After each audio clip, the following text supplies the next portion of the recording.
Okay. Good evening. I'd like to welcome you to the Arcata City Council meeting tonight, which is Wednesday, October 1st, and it's 2025 still. It's at 6 p.m. Well, if we were at a.m., you might not be here, but nevertheless. So I would like to do the land acknowledgement. Just one moment, please. The land acknowledgement. The city of Arcata acknowledges the lands we have are located on are the unceded ancestral lands of the Wiyot tribe. The land that Arcata rests on is known in the Wiyot language as Gudini, meaning over in the woods, or among the redwoods. Past actions by local, state, and federal governments removed the Wiyot and other indigenous people from the land and threatened to destroy their cultural practices. The city of Arcata acknowledges the Wiyot community, their elders both past and present, as well as future generations. This acknowledgement seeks to aid in dismantling the legacy narratives of settler colonialism. Thank you. We next have the flag salute, and if you'd like to join us, please do.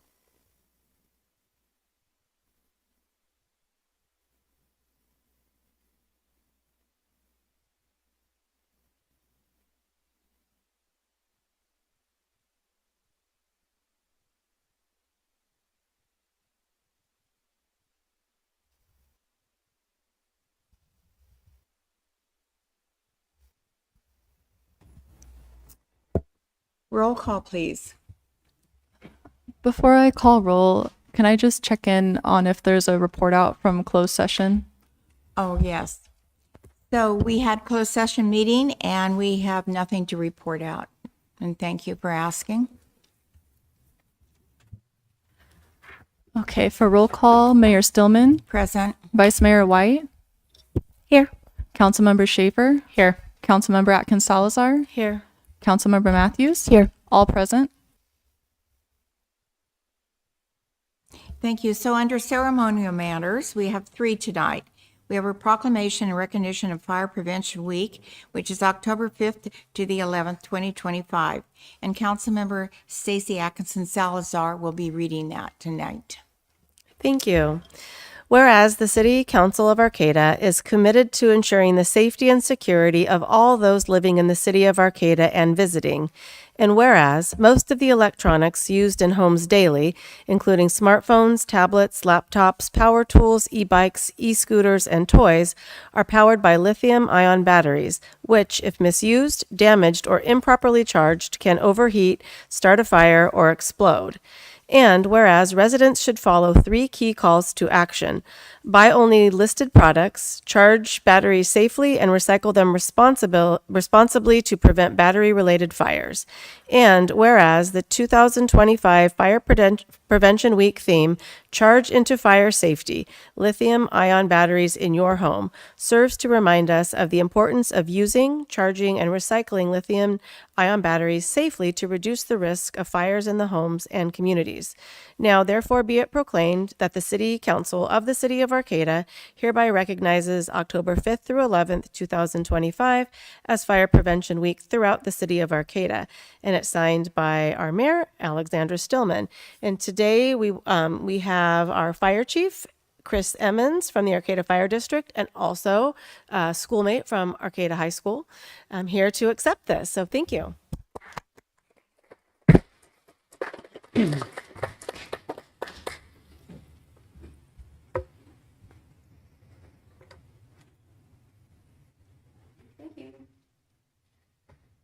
I just want to recognize Mayor and Council for bringing recognition to lithium-ion battery safety and recognizing Fire Prevention Week. We do this every year. It's a national theme, and we'll be having up at our McKinleyville station on Saturday the 4th from 10 to 2. We'll be having an open house, so if you're interested in coming up and visiting the fire station, meeting some of our firefighters and seeing some of our equipment, plus some of our other allied agencies will be there. We'll have safety tips. We'll also be putting on some CPR demonstrations. And if the weather cooperates, we should have a helicopter there. And we usually use the helicopters to bring everybody in. And then we should have puppies from the shelter to keep everybody there. So we're looking forward to it. Hope to see some of you there. And thanks again for recognizing the importance of this. And thank you. Proclamation is recognizing October 2025 as Domestic Violence Awareness Month. And Councilmember Sarah Schaefer will be reading that. Okay. Whereas domestic and intimate partner violence remains a serious issue affecting all people, regardless of age, race, ethnicity, sex, gender, socioeconomic status, literacy, sexuality, ability, religion, culture, and immigration status. Survivors are deprived of dignity, security, and autonomy with systematic use of control and power through physical, emotional, sexual, psychological, and economic abuse. And whereas Humboldt Domestic Violence Services, HDVS, has been serving Humboldt County since 1977 to continually support all of those living with or escaping from abuse. And whereas all survivors deserve access to culturally responsive prevention programs and services to increase their safety and self-sufficiency. HDVS enlists a diverse array of allies, agencies, and community members in supporting survivors of domestic and intimate partner violence.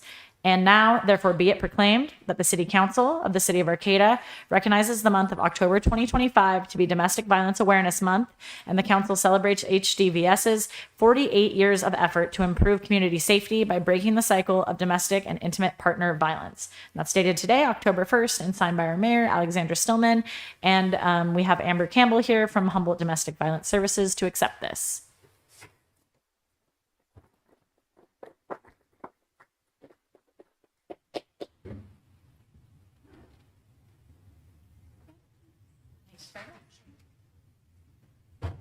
Would you like to say a few words? Thank you very shy. much. I want to thank the council and the city of Arcata on behalf of our executive director, Emily Fuentes Nielsen, and our small but mighty staff of 10. We have been working diligently to support survivors through some pretty difficult financial times. And so I would encourage anyone who would like to donate to go to hdvs.org and help us out so that we can continue to do the work to help survivors in Humboldt County. Thank you very much. Our next proclamation is recognizing September 15th through October 15th, 2025 as Latinx Heritage Month. And Councilmember Kimberly White will read that. Thank you. Whereas the City of Arcata proudly recognizes Latinx Heritage Month as a time to honor the rich histories, cultures, and lasting contributions of Latinx Americas, and whereas Latinx Heritage Month provides an opportunity for all Arcatans to celebrate the accomplishments, influence, and contributions of the Latinx community while also reflecting on the ongoing efforts needed to address the disparities and challenges faced by the Latinx residents and other historically underserved communities. And whereas Arcata is proud to be a sanctuary city, reaffirming its commitment to protect and support immigrant communities, ensuring that all residents, regardless of immigration status, can live without fear and contribute to the city's social, cultural, and economic vitality. And now, therefore, it be proclaimed that the City Council of the City of Arcata hereby recognizes September 15th through October 15th, 2025 as the Latinx Heritage Month in the City of Arcata, and it calls upon all residents to honor, celebrate, and support the continued contributions of Latinx Americans, both past and present, in shaping the future of our community, dated October 1st, 2025, by our Mayor, Alexandra Stillman. And I believe that this will be accepted by Harry Lagunas, if they're here, or Brenda Perez. Perfecto.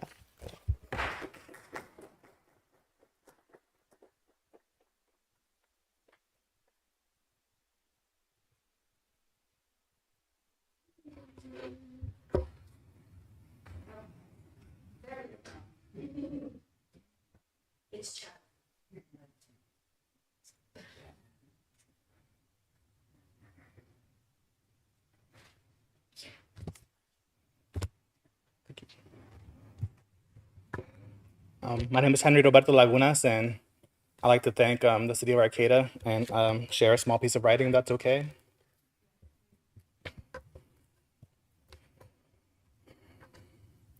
Mi corazón nada en cielo azul y nubes blancas.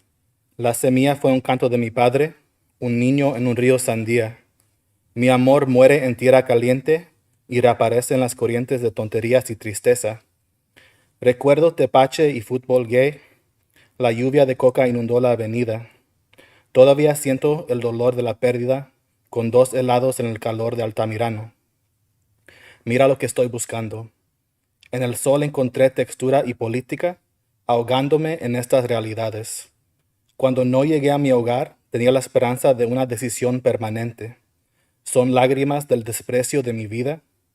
Ocupo imágenes de magia manipuladora. Otra etapa de dolores verdes y aguas frescas.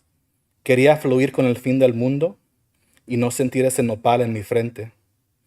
¿Te acuerdas del lugar correcto? Sigo explorando la belleza de nuestros paisajes. No sé por qué soy como soy. ¿Por qué soy tibio en mi revelación? Siempre cansado de esta actuación. El brillo de mis fantasías es una área gris. Me confunde soñar en diferentes lenguajes en la ausencia de un mestizaje. Thank you very much. Thank you very much.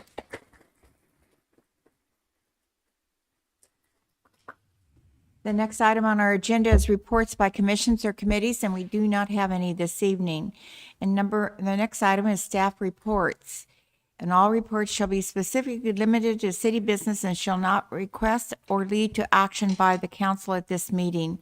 So we are going to receive a presentation from Bartell Wells Associates and result of the City of Arcata's water and wastewater rate study.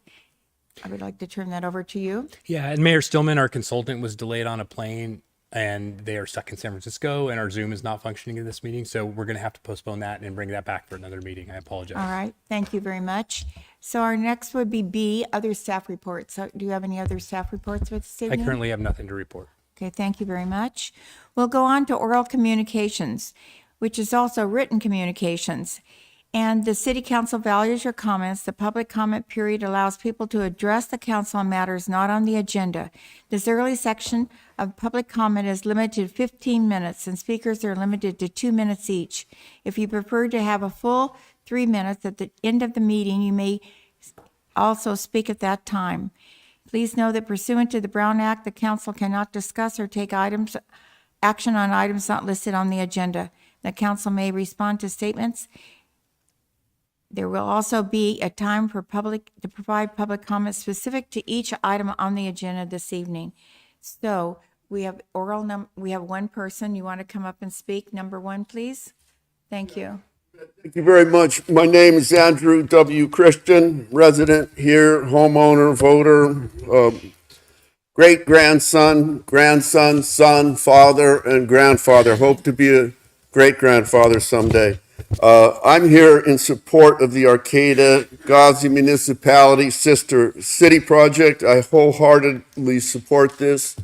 I'm here to add my voice and my name to the many concerned and outraged and upset Arcata citizens who also support a declaration from you, everyone on the Arcata City Council here, to declare officially that the Ghazi Municipality and Arcata are sister cities. It's a very simple action and very simple declaration to make this statement of support. It's a very humble statement, but also it's very strong in these times. And this statement is a statement of solidarity with the people, now overwhelmingly children under the age of 10 and women who remain in Gaza City, and wounded people. And it sends a real positive message to these people who are survivors.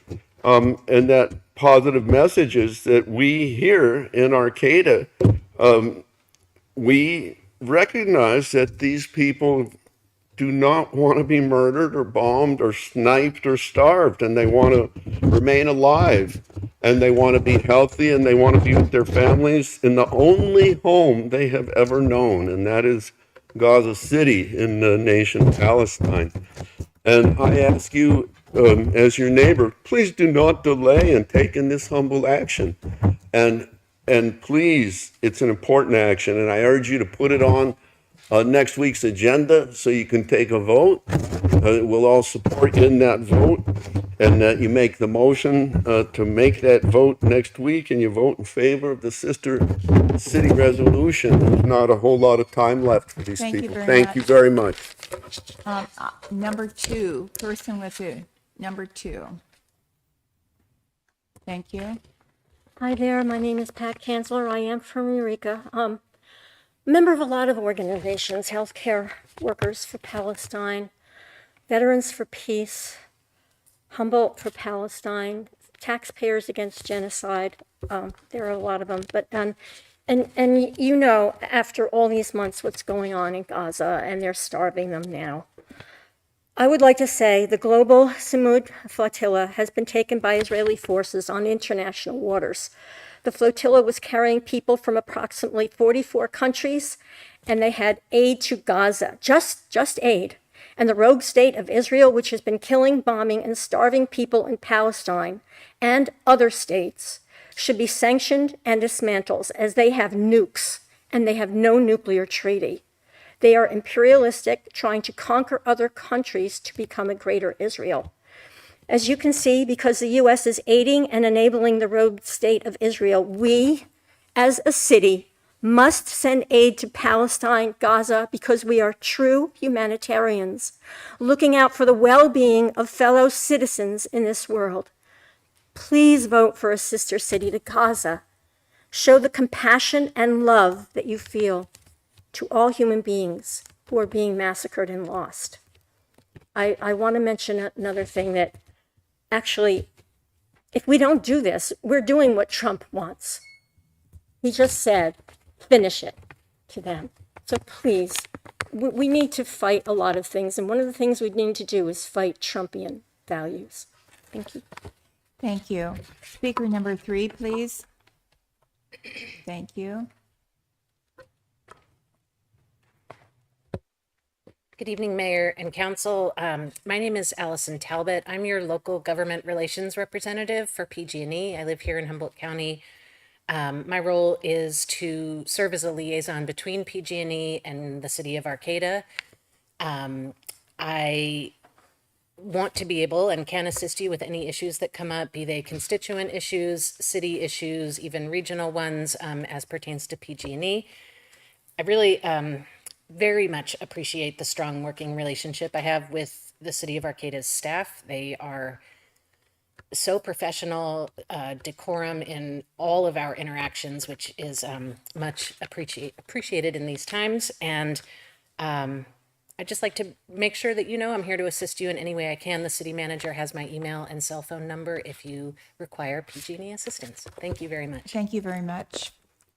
So speaker number four, please. Good evening, City Council members. My name is Mike Edwards, and I am on the edge of Arcata parking wars up on I Street. This week we saw a car towed for occluding a driveway, and I've noticed an uptick in Cal Poly students parking at Larson Park down at the end of the street. I've hesitated to call or report this to the police because now one of my neighbors, Gideon Wilson, a young man who works two jobs and lives at the opposite end of the street, has to park his car at Larson Park overnight.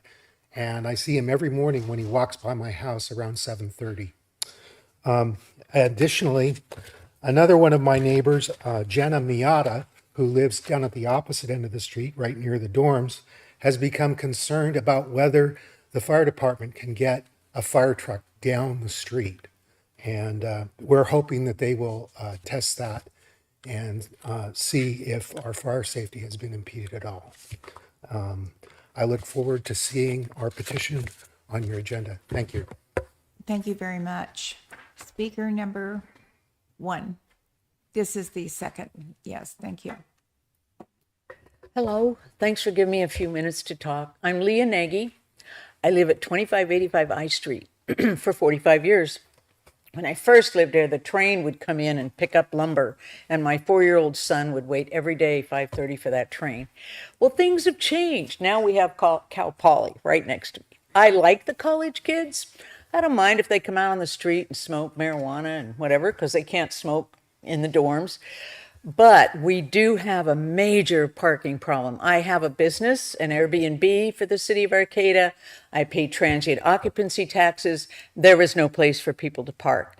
When my son comes to visit, there's no place for him to park. So we would like the city of Arcata to consider a permit, 7 to 5 at least, so that we could have some parking spaces. And that's basically why I'm here. And if you guys have any questions or concerns, you can contact me, Leah Nagy at yahoo.com. Thank you very much. Thank you very much. Speaker number 2, please. Mayor Stillman, could I Yes. just make one point through the chair is that staff is aware in the transportation, the traffic safety committee is taking this up, so we will be bringing an agenda back to the council on Yeah. UIE Street in the near future. Yeah, I figured that would happen, and I appreciate that you came last meeting and brought this forward too, and I figured there would be some movement on it because of that. So thank you for coming again this evening. And also thank you for coming and speaking on the same item. Next, please. Thank you. My name is Sean. I'm here to speak to you about the possibility of a sister city between Arcata and Gaza City. I feel that we can make a material difference in the lives of Palestinians. We may not be able to solve the whole problem alone as one little village or community, city, small city, but with other people around the world doing similar things that make a material difference in the lives of Palestinians, we can, over time, be the change. We can be part of the solution. The Red Cross has just pulled out of Gaza City and the north. This is a catastrophe. They're saying that it's due to Israel's escalations. 50% of the people in Gaza City are children, 50% children. Can you imagine if Arcata was 50% children? Oh my goodness. 50% children are at the focal point of the attack of a colonial force occupying Palestine. 50% children are the ones in the crosshairs of this incredibly horrific military machine. This is one of the oldest cities in the world that's been continuously existing. So we have shown with the sister city, providing humanitarian aid and creating cultural exchange between Arcata and Gaza City, just how positive this can be for Arcata and for Gaza City. And we'd like this city to officially become a sister city and join with that process of being a positive contribution. Thank you very much. Thank you. And so our speaker, next speaker, please. Hi, City Council. I bet you're thrilled to see me again. I'm here once again to support making Arcata a sister city with Gaza City and to needle your hesitation from yet another angle. Let's get the usual out of the way. Israel's engaged in a genocide. It's a fact. Whoever doesn't like it should take it up with Amnesty International, Human Rights Watch, 86% of the International Association of Genocide Scholars, the International Court of Justice, Doctors Without Borders, B'Tselem, Oxfam, Jewish Voice for Peace, Defense for Children International, and most of the planet outside of America that recognizes this for what it is. The verdict of the world has been made clear. I've been here to talk to you before about material benefits of the sister city, that the children our politicians call terrorists get a break from the horror of war to paint and have fun and be children again. But there's a more long-term benefit at stake. I heard someone recently say that the sister city is important because of the cultural exchange it offers. Someday soon, God willing, the carnage will end. If there are any of them left by that point, the Palestinians will have to pick up the pieces of their nation and rebuild. They have been convinced by 77 years of Israeli cruelty and apartheid, abuse, and degradation that they are alone and that they have no way out but by blood. All they know about us is that we sell the missiles to Israel that murder their families. The children orphaned and crippled by the killing will know rage at the world's indifference as they grow up, and there will be old bloodshed in a new generation. Our sister city can change that. The RPJC's partnership with workers in Gaza already is. They're showing the children of Palestine who we are, that we share with them the same human impulses to help the lost and the despaired, to tremble with that same fury at senseless tyranny, and to be safe and happy with the people that we love, that we aren't all scum-sucking congressmen and arms dealers. We have a chance, however small, to nurture understanding and love between common people separated by 8,000 miles of ocean. please take it. Thank Thank you very much. Our next speaker, please. Thank you, members of the City Council, citizens of Arcata, Humboldt County. Towards the promotion of peace and compassion and humanitarian assistance for Gaza, I urge the City Council to support the pending resolution for the adoption of a formalized sister city relationship between Arcata and Gaza City in Palestine. And secondly, the adoption of a resolution to prohibit the procurement of materials and services or contracting thereof from companies that are known to be in violation of international law in Israel or Palestine. I believe the Sister City resolution embraces our community's collective humanity through nurturing and sustaining a spiritual imperative while providing a material reality of respect, cooperation, and cultural partnership with compassion for a human population that has long suffered immense injustices and cultural annihilation. I believe the procurement restrictions resolution is simply good business policy for a city government that I presume supports ethical approaches to its business of governance. I personally support all efforts to pursue peaceful resolution of differences and conflicts through dialogue and negotiation, consistent with lifelong values. I stand for compassion, empathy, justice, respect, and the rights to dignity and self-determination for all humans, as well as towards this planet, which is in and of itself a miracle to which we all owe our lives. I believe in assembling unity and encouraging collaboration, building bridges and pathways, and tearing down walls and dams and executive orders. I stand resolutely opposed to the various and nefarious means of sowing division and hatred for the other that far too long has characterized human relations and government policies and politics. Please support these two resolutions. Do right by our brothers and sisters in Gaza and Arcata. Thank you. Thank you for your comments. Our next speaker, please. Mayor Stillman. I don't know, is our 15 minutes? We've had 8 speakers and we've gone up through 15 minutes of early order. Have we already reached 15 Yes. minutes? Thank you.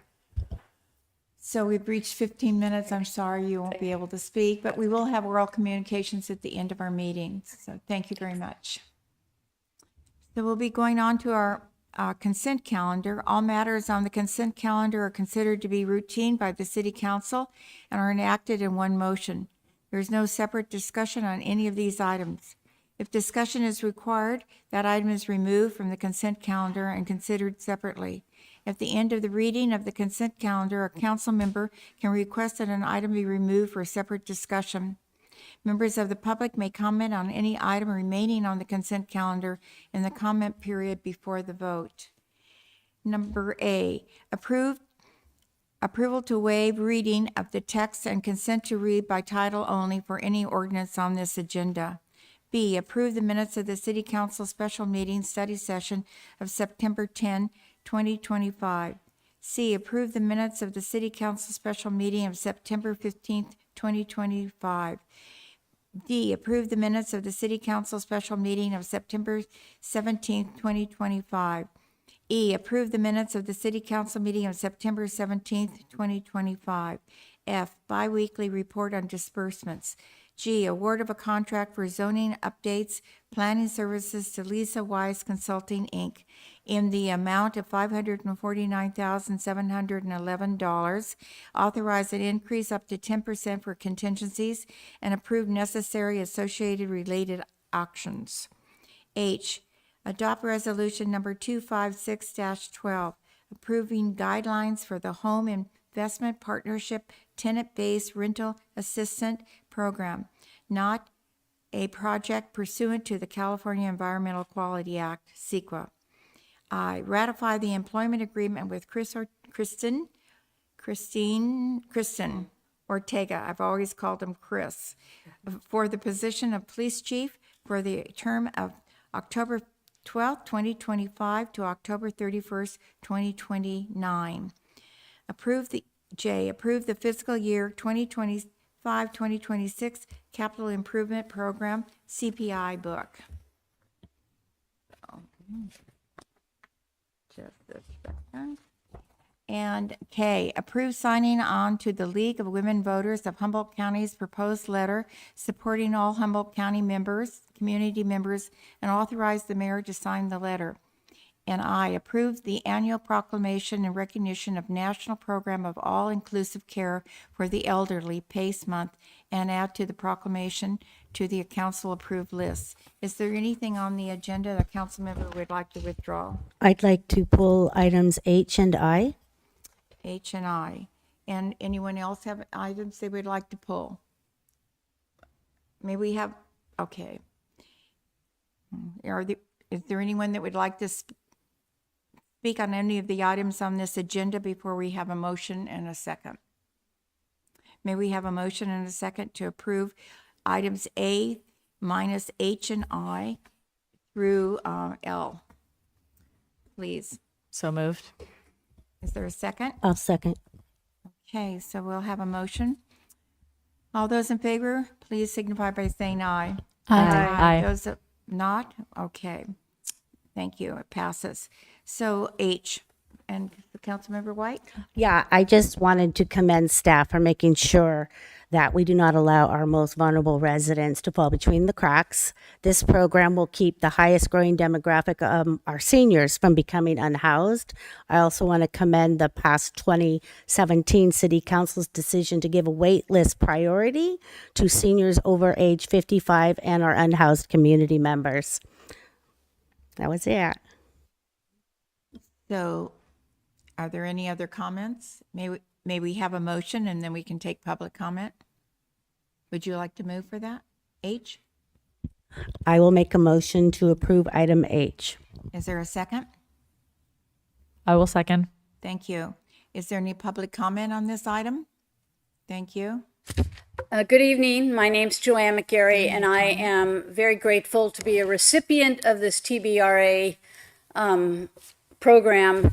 And it was touch and go for a little bit this summer, and I'm glad that we were able to get the grant monies to extend it for people like me who really benefit by having it in existence. I do want to say that I understand it was intended as a bridge grant for Section 8 program. So people who qualify for the City of Arcata grant monies for TBRA will hopefully be able to qualify for Section 8. But I do just need to share that currently Section 8 is not available for many of us, especially the voucher program. So as much as we are all willing and wanting to have that happen until things change in the federal government, the reality is this is a really important life-saving program for many, many of us, and I hope more and more people can be a part of it while it exists. So just thank you again for this effort on behalf of some of us in the community who really benefit by this program. Thank you. Thank you. Is there anyone else that would like to speak on this item? Hearing no one, may we, all those in favor signify by saying aye. Aye. Opposed? Motion carries. Mayor, Yes, I just didn't hear your vote. Mayor Stillman. I voted yes. Thank you. So we'll go on to I, ratify the employment agreement with Christian Ortega for a position of police chief. And you, Councilman White? Yeah, I just wanted to say that I'm thrilled that Lieutenant Ortega has been chosen as Arcata's new police chief. He has dedicated his career to law enforcement and has served the Arcata Police Department for over 20 years. He's served and has overseen nearly every position in the department and understands all the roles and responsibilities well, including investigations patrol, evidence, school resource officers, and regional task force. He's also bilingual. He has been responsible for supporting administrative functions, including budget development, grant management, internal affairs, background investigations, and incident command. He has been a cornerstone of our efforts on community outreach and the lead for hate crime coordination, and has been instrumental in building bridges with the university. But most of all, Chris will be a community-oriented chief that understands what the citizens and council are looking for in policing a community. And finally, Lieutenant Ortega is an embodiment of a peace officer promoting community and safety engagement. I have seen Chris at work during our Sanctuary City Town Hall on D Street neighborhood. And as most know, Lieutenant took the lead at this town hall, and that there was a Latinx woman who spoke limited English and was moved to tears. At first, I was like, uh-oh. And then I realized these tears were of relief and happiness because she knew that during these tumultuous times that she can depend, and we can all depend on Lieutenant Ortega. Chris has our Latinx communities back. So thank you, and I'm thrilled. Again, congratulations, Chris. So may we have a motion to that effect? I know we're all very pleased to have this on our agenda for this evening. I wanted to say well said, Councilmember White. Thank you. I did also want to welcome him, but you said it very well. So I will go ahead and make the motion to accept I. Is there a second? I'll second. Thank you. So is there any comments on this? Thank you. Hello, my name's Joanne McGarry, and I've had the opportunity to have extended conversation with Chris Ortega, and am very excited that he will be leading the police department in the near future. And gracias para la ayuda cuando las personas te hablan en español en la comunidad. Gracias. Okay, thank you. Our next speaker, please. Hi, I'm Dan Shaheen from Arcata. I also wanted to throw my support behind Chris Ortega. I've had dealings with him in regards to some hate incidents on the plaza. He was extremely responsive. They didn't really do anything about it, but there wasn't anything that could be done. But he was receptive and willing to talk at length on the subject and called me personally to talk about it. It's that kind of personal approach that we need in our police department. Thanks. Thank you. Is there anyone else that would like to speak on this item? Okay, we have a motion on the floor. All those in favor signify by saying aye. Aye. Those opposed, motion carries. And thank you and welcome.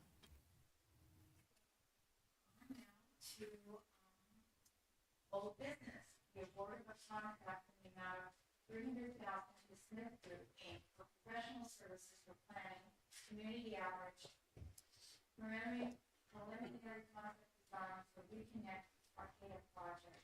And we have a staff report for you. Microphone on, so you want me to say it again? Or could you all hear me out there? Could you hear me? You could hear me. Oh, good. I don't have to say it again. Thank you. People on TV. Okay, on old business, we're awarding a contract in the amount of $300,000 to Smith Group, Inc. for professional services for planning, community outreach, and preliminary concept design for Reconnect Arcata project. May we please have a staff report? Thank you. Good evening, Mayor, council members, a member of the public, and staff. This item in front of you is a follow-up of the item from the last meeting. During the last meeting, we had a budget of $500,000 for this project, but after consulting with our team and our consultant, we reduced that to $300,000. So we are seeking some directions and recommendation how to move forward in the project at this time. I see some new faces here, so I'll just maybe give a quick background on the project here.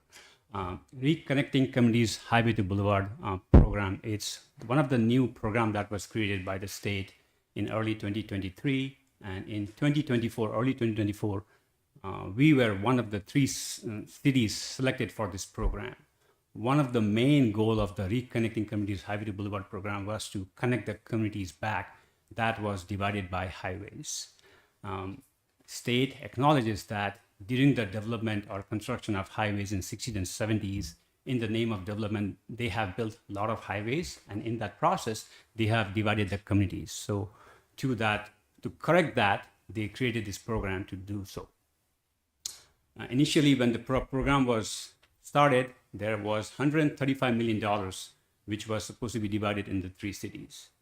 However, there was some shortage in budget, so that was cut back to $75 million, and the goal was to divide that money equally among the 3 cities and do the project. And we were very excited, and we were ready to move forward in 2025, but mid-2025, we learned that there's again short of budget and they will not be able to move forward in the project. However, we had a good momentum with our team and the project partners, and we wanted to move forward. So internally, we decided to maybe since there's a momentum, let's move the project in some way so we can do some initial work. Initially, when we were supposed to get a grant for $25 million and we were going to do initial planning work, the cost estimate for this task was $3 million to do all initial. For the citywide, it was not just for the one region, but for the citywide doing a master planning, the cost estimate was around $3 million. And that's how we had released the RFP to do the work. However, once we learned that we will not be getting the grant, so we reduced that to $500,000, and now it is reduced to $300,000, and we are seeking directions from the council on that one. I have few slides, I just want to go over that. So I share this is the project area. When we say Reconnect Arcata project, and it was a big announcement on the paper, so the high focus was a cap, which was supposed to cover the portion of a highway in front of the Cal Poly and downtown Arcata. That's only gets emphasized, but Reconnect Arcata project that includes the three zones, one called the North, Center, and the South, which includes connecting the areas that are divided by the highway. So in this picture, you can see this is the North region, Valley West area, where there is a Highway 299, US 101, and in concept, when we submitted the grant application, was to connect these two areas by some sort of a bridge, some sort of anything we can do to connect this area. So you will see all this blue areas is how we can connect back the communities here. So this is the area that's showing connecting back. And again, I share this one. Again, as I said, this gets highly emphasized that this is the area in front of the Cal Poly. The goal initial, one of the concept was to cover the area between 14th and 16th Street to create an area of approximately 5 acres, and that could be used for different purposes. And those purposes could be in the form of a community place, park, housing, or anything we want to do. When I say we, it's not we. I think one of the main goals of the project was a community-driven project. Community will decide what they want to do. So these were just original concept, but when we start the project, we will go through the public engagement and community process where community will decide what they want to see in this area or how they want to see the Arcata connected back. So this is just some bullets of scope of work that we intend to do. I know this is just a text, so I'm not going to read it. I think the main question would be, how much is that going to cost? We received 8 tasks in a scope of work from our consultant for $3 million and also for $500,000. We have not got a detailed scope for $300,000 amount yet, but we think we can work with them and remove some of the tasks and just do initial essential tasks that is needed to keep the project moving. As I maybe said earlier, definitely we have already applied for a grant for this project, knowing that we will not be receiving funding through the state. We have already applied for one grant through Safe Streets for All, which we will be hearing in sometime in November or December.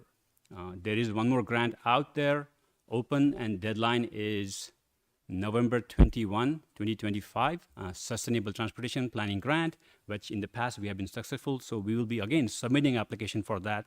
There is no guarantee that we will get it, but based on our past experience, we are highly likely to receive that funding. So once we receive that grant, which we will know mid-2026, what we are proposing at this point is let's move forward with this contract and move until we can at that point. And once we receive the grant, pause that, and then start funding the portion of the work from the grant amount. And also, as I said this last time, I just wanted to highlight some of the stuff. And these are just some street projects that we have worked on over the years. You will see from 2014 to 2022. And you will see the amount, everything is approximate amount. What I'm trying to emphasize here is all of these projects were successful, and we were able to do it, and we are doing it, and we will be doing it because we were able to leverage funds through general funds or some other enterprise fund, only for the last one, but for the remainder, we were able to leverage. I think the best example here is Old Arcata Road project. Originally, that project was started in 2008. However, there was not a community support, and nobody in the community in that area wanted that project, so we ended up not doing anything.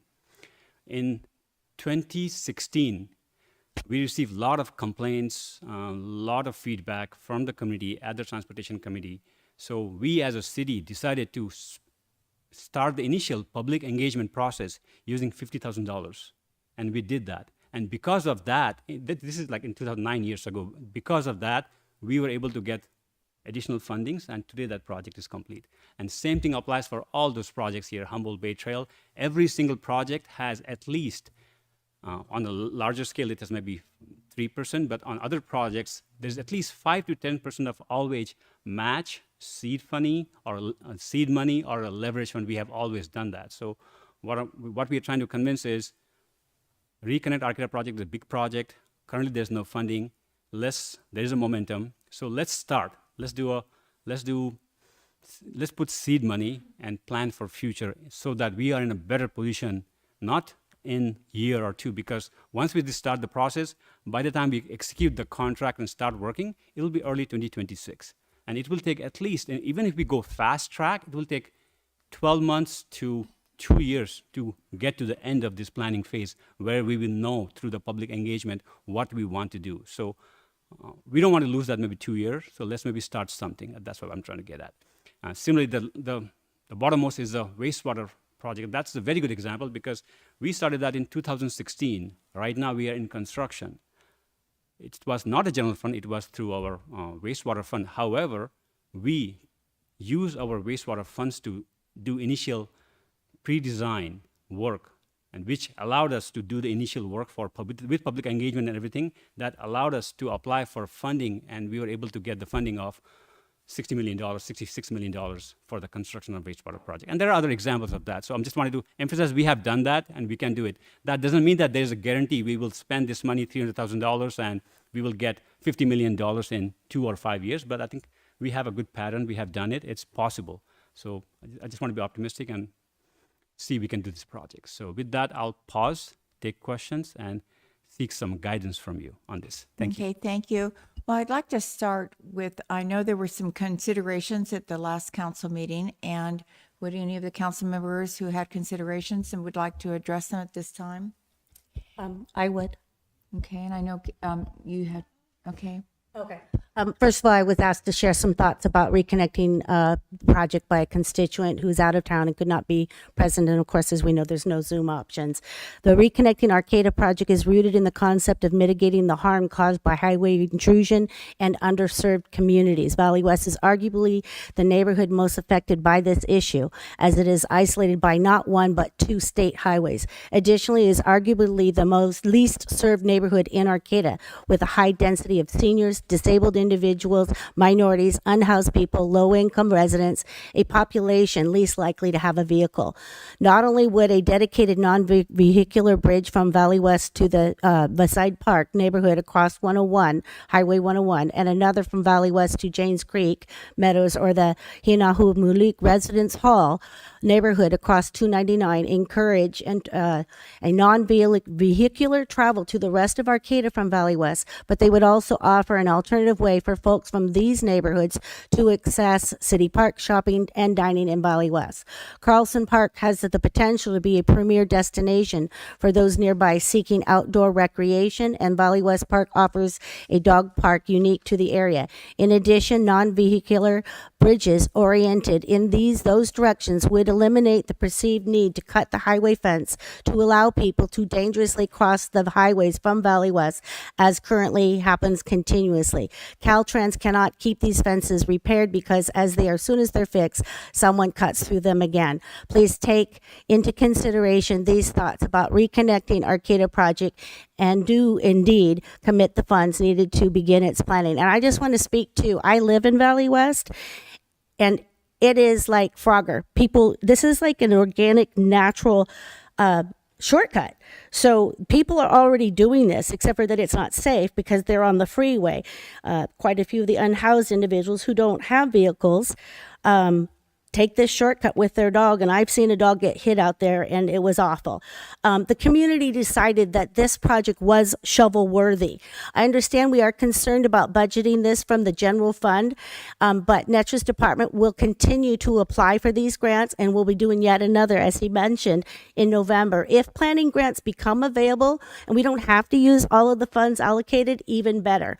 We've done a lot of projects over the years, and as our mayor says, these projects take time. If we're not doing it today, then we lose momentum. People are excited at the goal to reconnect, and as you know, Valley West is an island, so we cannot let this sit on the back burner. And speaking of leveraging, while there was not a monetary leveraging, case in point, Kuna adopted Carlson Park and held events at a previously unused park. This work was the impetus to getting funding from the state and Senator McGuire because of the investment of time. The dream would have not come to fruition if we had not set the stage and made an investment, whether it's monetary or time spent, and showed that this was shovel worthy. It resulted in a $2.4 million grant. So while there's a lot of reticence with state and federal funding cutbacks, if this goes on the back burner, when money does come in, we will not be poised and ready. And so this is why I would vote to move forward and honor the community's desire to reconnect. And finally, just want to say that we can't build our way from cars except to incentivize folks. So to not use the roads. So this is why the Reconnect Arcata project is so important. We have South Arcata covered with the multimodal safety improvement plan, SAMSIP, and we have Sunset covered. The Sunset Avenue project refers to the 101 Interchange Improvements project, which aims to replace the 3 stop controlled intersections with some roundabouts and to improve safety and traffic flow. But it's time to start investing in Valley West. Thank you. Thank you. And you read John's letter, which I think we all received, and it was well written, and he brought up some good points. Is there anyone else that would like to comment on this or ask questions of our staff? Well, there's a lot. When we talk about the project, I do agree with Councilmember White that of the areas, the Valley West one, I think community-wide would be the priority area. We are, you did state how we are, we're taking care of South Arcata. There are ways across Mid Arcata, but Valley West, I totally agree with that.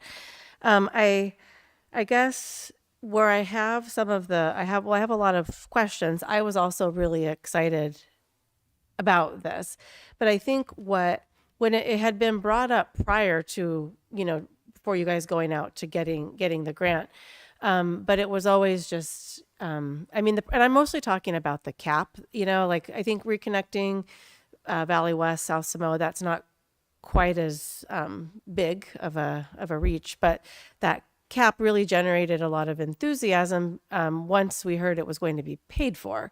So I was like, sure, that's a great idea because the state is, because of a lot of the the things that you mentioned, Councilmember White, about equity and in freeway transportation, reconnecting it. So I know we did gain community support by, during that time. I have a feeling that the federal government, shut down, and I know we all know that, and I hope that that's not the case for very long, but that's where the bulk of this funding would be coming from, right? That's one of my questions. Because we do get money, so is that the case? For future construction funds, we will need federal help. But currently, when we are applying for planning and design and environmental work, it'll be mostly state. So like if the state had said we're going to pause it or reduce it, that would have been better, because I think reducing it would allow us even just to focus on what would be the priority. And I have a feeling that the community would agree that Valley West would be the priority. That seems logical to me. Councilmember White stated that really well. So I just think that, but I don't know. I do feel hesitant right now. I don't feel hesitant about the project. I just feel hesitant about, waiting, I mean, have you thought about putting this in the queue through some of the projects that we get our road money through with HCOG to see if it could, I know that they, I mean, you're on the TAC, so you know, it's a scoring and it needs to rise to the top. Do you think that it would come through as a countywide project that could be funded in the near future?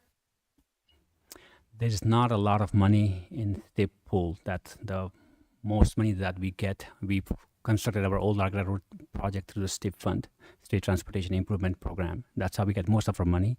And there was a call for projects, and Reconnect Arcata is on the list, but we have done no planning work. You have to do some work because they need a document which is called project study report.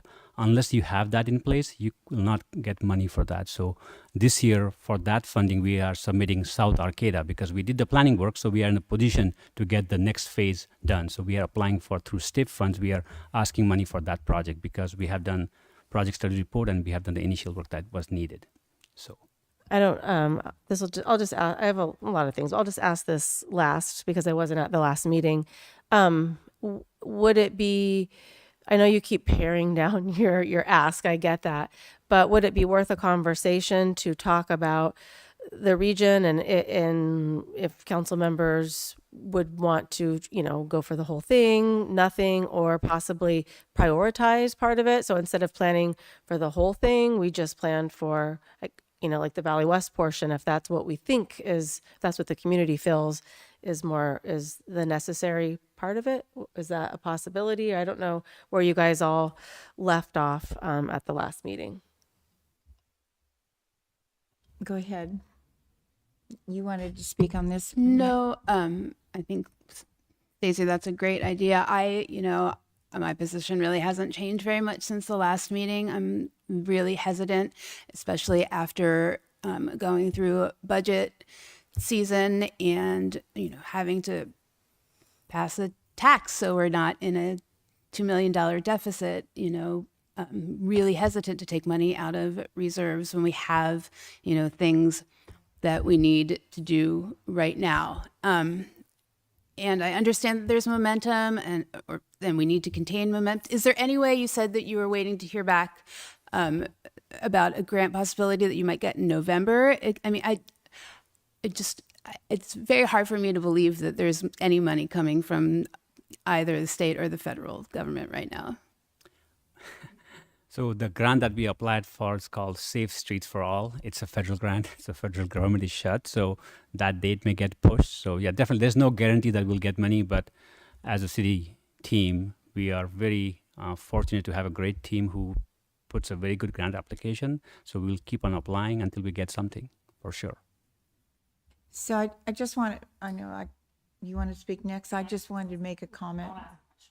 Okay. Question? Mine is not a question. No, that's what I'm saying. Maybe the question before the comment. You can go ahead and ask a question. Are you kind of then saying, Netra, that you believe that if we get this document or at least something down on paper that we have, even if these other grants then fall through, that we would at least have something that's tangible that we could take to apply for other grants, and that our opportunities to find funding for this kind of grow beyond what we've already applied for?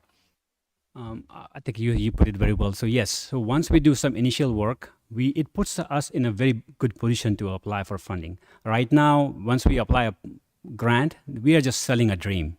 We have not done any public engagement. We have not talked to community. We have not done any work. So even the grantor, they don't want to fund that kind of project. They want to fund the project which they think is feasible, doable, which happens to the planning process and the public engagement process. So once you do that, you are in a better position. Nothing is guaranteed, you know, as you all know.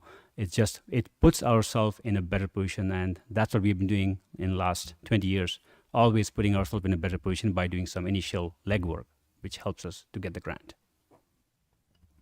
So we were in pretty good shape, and all of a sudden we had the fires in LA, and the governor decided that he wanted to take whatever kind of money he could get his hands on and put it into Los Angeles, into the fire disastered areas. I can totally understand that. So we had 3 projects that were being funded through this, and Arcata was the only rural one. We had one down in San Diego, and we also had one in South San Francisco. And as soon as we heard that we're pulling that money away, we made contact with those other cities to see if there was any possibility that we could work together with our legislators to come up with any funding. And so we have been diligently working on that to see and asking them, well, instead of giving us this much money, could you give us this much? And then, no, then we went down lower and lower until finally, if we were really interested in figuring out how to reconnect Arcata and moving forward on this, which was so exciting, and you were there, and it was exciting to have that happen. They think that as a rural area that had been affected by the freeway and well, 2 freeways, et cetera, that we could have an opportunity to see if we could do something different and be able to show that it works in a rural area and other rural areas could take advantage of it that have also been affected by various kinds of Caltrans projects throughout the state of California. So I'm at the point where I think we have to do something. And the overall thing, when we were going down and we had a vision or an idea, now other cities had done other work which we hadn't done. And what we need to do is catch up and do what they have done already. And to be in a place that with money that comes along the way, maybe we get through our fire and et cetera, and there will be some funding available. We're in a place now we can actually go out and actually see if we can't gather that money in. And it may come in pieces. This is not a project that's going to happen overnight. We know how long government takes to do any kind of thing. This is a big project. Maybe my grandchildren will see that happen, but I know that I won't see it happen because it's a planning process. So I'm thinking we need to bite the bullet and move forward on it, scary as it may be. But I think we're in the process of doing so many other things in Arcata, and I think it's well worth our while to make this appropriation. That's where I come from. I mean, of course it's worth our while. It's a great program, but it's money that we don't have. This is money that we're taking out of our reserves that, you know, we need to be a little bit more. I feel like we funded a lot of things and there's a lot of great projects, but I am really hesitant to pull money out of reserves for something that will happen eventually, but I think we should focus on what we need to happen in the next 1, 2, 3 years than in the next 10 or 20 years right now. This staff does an amazing job of planning things out and having big, grand ideas, but we also need to be a little bit fiscally responsible right now. That's what I think. So are we be able to get any feedback from our finance director? Yeah, we can. Yeah. Thank you.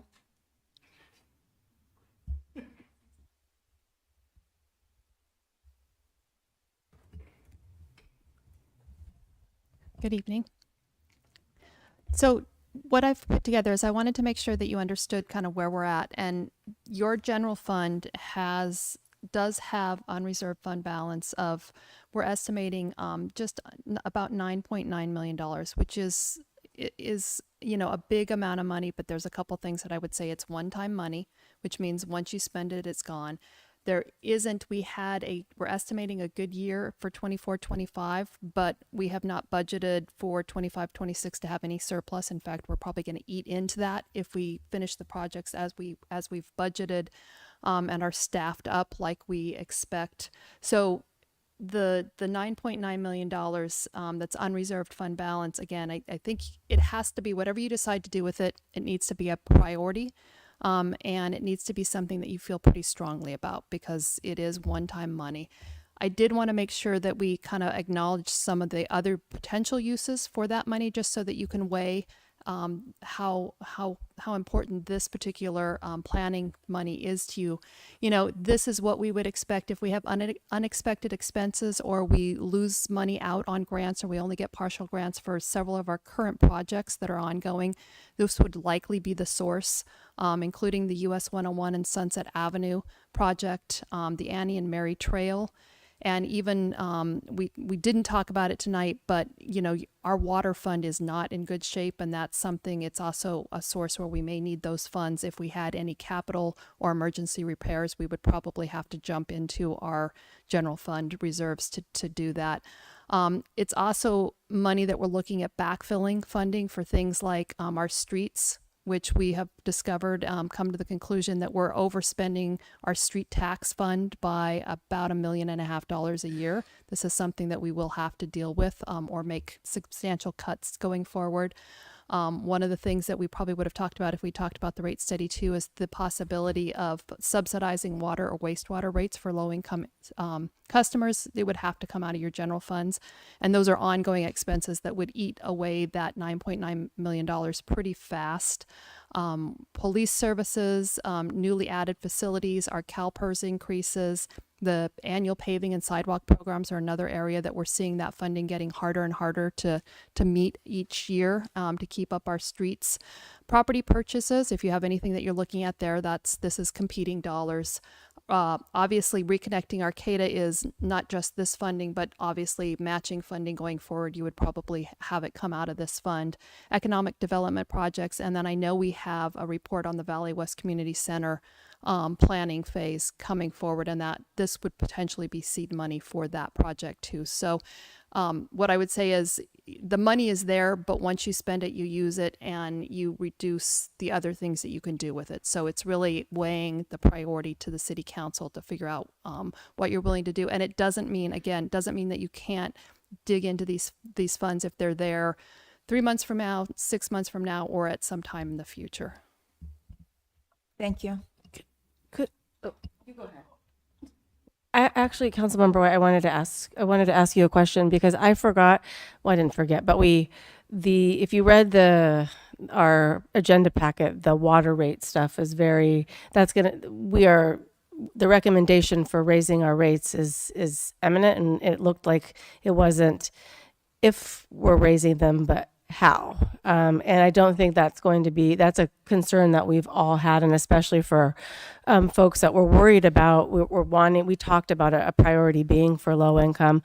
So I'm just wondering, do you feel any conflicts or any concerns, or do you feel like I'm just curious. I'm glad you asked that question. Okay, cool. Okay, great. First, I just want to say thank you for giving us the big picture, 9 million, a little more. But this was a DEI project, connecting communities, diversity, inclusion, equity, inclusion. So I feel like 300,000 really is just a drop in the bucket. I just returned from the NALEO, the National Association of Latino Elected Officials, and this might be a stretch. I don't know. I'm stretching. But it was on disaster preparedness, and I've learned a whole lot about building resiliency for today and tomorrow's hazards. And I feel like we talked about water, and I found out there are a lot of rural grants out there available at the federal level that states have been beefing up the water opportunities for grants. I also learned that a portion of the conference was dedicated to funding opportunities for state and local infrastructure investment. And they were talking about funding critical projects that ensure safety, sustainability, and equity in communities that are typically left out or fall between the cracks. So I'm hoping that we can find the money and prioritize something that Valley West is always losing out. It's about equity, and I feel like, yes, that is important. And of course, all of these other things that we're talking about. If I felt like that $300,000 was like firmly committed to a Valley West Community Center, I'd be all like, oh, okay, maybe I could compromise there. But right now, we are so isolated that if there was anything that would happen, we don't have anywhere to go. And we don't have, people out there don't have cars. Most of the unhoused community don't own a car. They ride bikes, and there's just no safe pathway for that. So it feels like there's just so many reasons. And the community, they made the choice of prioritizing this. When we went out and asked the community what they thought about it, they told us. So it feels like, well, why ask if we're not going to follow their recommendation? Anyway, I don't know if that answered anything there. I mean, it did, but I guess, first of all, I just want to be clear. I very much support it. I thought that I was asking you a genuine question. I thought I made it really clear. I support it. So I'm just trying to have a dialogue. Right. Because the Valley West Community Center is on there, and we've been talking about that much longer than reconnecting Arcata. So I'm only asking because things are limited. The water rates, I just know people are going to come undone. And so I'm trying to just be really clear. So if we move forward on this and we get in a bind for one of these other things, like, is that okay? You know, would you, so I mean, 'cause you Garbage just- rates are going to go They up have to too be in the next couple mutually of months. exclusive, and I Okay. guess I would direct that question to Netra with regards to are there opportunities that might be able to fill in that gap for the water rates, in particular, our older adult community and fixed income folks? Well, it's again, grants these days are hard to come by. We did apply for state grant/loan for our waterline project, but the current rate system does not support that. We need to increase our rates even to qualify for the loan application for the state loan, not even a grant, just for the loan. We need to increase our rates so we can qualify for those loans. And we already know that we will have a rate increase and that we can actually extend it over a 5-year period so that it's not going to so heavily impact those who are on fixed incomes. Maybe, maybe not. We don't know I don't know. They look like what's going to happen it's exactly. going to go up. I mean, both of those scenarios, when we talk about it, it's initially a pretty big jump, and then again, garbage rates are going to come before us too in the next couple of months. Okay. I yeah, would much rather. I'm sorry. I would Nope. much rather finish.